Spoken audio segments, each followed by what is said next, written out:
We are losing one of the most iconic creatures of North America, the monarch butterfly. Migrating 3,000 miles twice a year, they support countless ecosystems across the continent.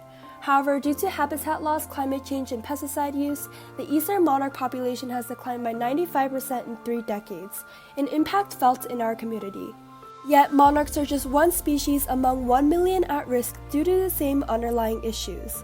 Hence, I initiated Monarchs Matter, a nonprofit inspiring action against biodiversity loss by sharing the monarch's powerful story.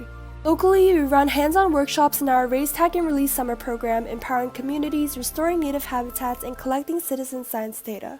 Inspired by explorer Jaime Rojo, we're partnering with nonprofits to reforest Mexico's monarch butterfly biosphere reserve and build monarch way stations.